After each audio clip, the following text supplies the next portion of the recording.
Okay, so this is going to be another workflow built in Nintex Workflow Cloud to just cater for a slightly different scenario to the previous one that I blogged about, and that is going to be how do we put together a workflow that goes and finds out in some other system whether something has, or what's changed or what's been created in the last, say, week. So in this scenario, we are looking at Salesforce, right? So if I click over here on the start event, actually you'll notice that it's not linked to a particular Salesforce org in this case, because we're not looking for an event in Salesforce. We actually are scheduling this workflow, and you see here I've had it start at 1 a.m. and I expect it to run pretty much forever, once a week. Right? And then I specify which time zone, which I think happens to be Mountain Time in this example. So this is just going to be a scheduled workflow that runs once a week at 1 a.m. Okay, now this may not necessarily be absolutely needed, but I'm doing this anyway, and that is I have created a variable called datetime_current, which is just a date variable. And what I've done is actually said, clicked in here and I've selected this is what I want to store in this variable. So I select my variable and I'll be able to click in here and say I want to pick the current date and time from the workload context. Then what I do is I use a add time to date action using that date time current, and I'm subtracting 7 days and storing the output in another date time variable called date time week ago. I don't really care about the ISO 8601 format, so I'm not storing that at all. So now I have the current date and I have the date exactly a week ago. I have this action here, which is a query record action that's part of Salesforce, right? Or part of the Salesforce actions that we have in here, right? So it's right there, query record. This will actually go and give me a list of, in this case, accounts, because we're looking at my Salesforce org. I'm looking for an account record, and I have a condition here that says if all of the following is true, which is created date is after or on date time a week ago. So I want to see all the accounts that have been created within the last week. And then what I'm doing is I'm storing those in a collection variable called collection account IDs, right? So basically with these three actions, we now have a way of saying, show me all the accounts that were created, or at least get all the accounts that were created in the last 7 days.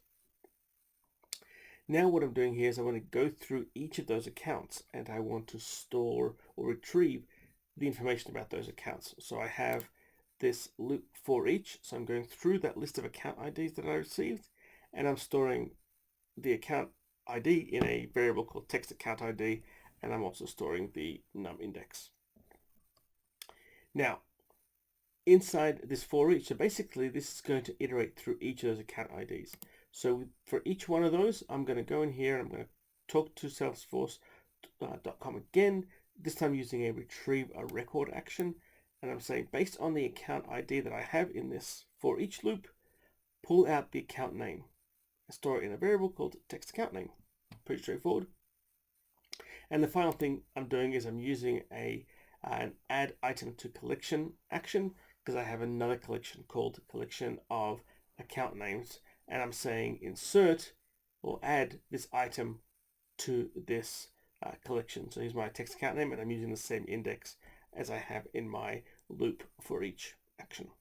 Right. So the reason why I put that there is so that I have no way of, so basically the order of accounts is exactly the same order as the number of records, or the list of records that I retrieved.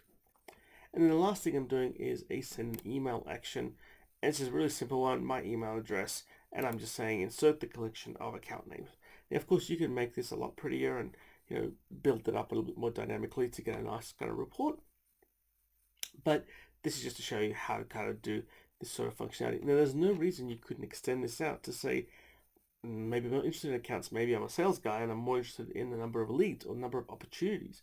Maybe you have a business development rep who's interested in all the opportunities that were submitted, or the leads that were submitted in the last week, ones that haven't been qualified and I need to qualify them. So you can go in and say, run this workflow, gives me that list, and I can process it. Or actually, in a better scenario, it is a BDR or a business development rep comes into work on a Monday and has a list already in their email saying these are all the leads that were submitted in the last week. This is the list that I need you to go through and make sure that you go ring them up or email them and qualify those leads. So this is just another scenario of how you could kind of interact with Salesforce, but there's no reason why you couldn't do it with some other system. So for example, let's say you have Google Drive and you're interested in seeing all the documents that were submitted to your Google Drive to a particular folder in the last week. In that case, you can use this get folder get folder contents action, where you can select the connection, you can say contracts, and then you can store the item path, you can store the is the create date, the modified date, etc. So hopefully this kind of expands what you guys potentially think of doing with Nintex Workflow Cloud. And as you can see, we're not dealing with SharePoint here. This is strictly kind of talking to other systems and potentially hooking into multiple systems together. So if you have any questions, feel free to comment, whether it's at the end of this YouTube video or on my blog post, and I will try to respond to any questions you guys post. If you have some cool ideas of some of the workflows that you guys are building with this, let me know. I'd genuinely be interested in knowing what kind of cool stuff you guys are building out. All right, thanks for your time. Really appreciate it.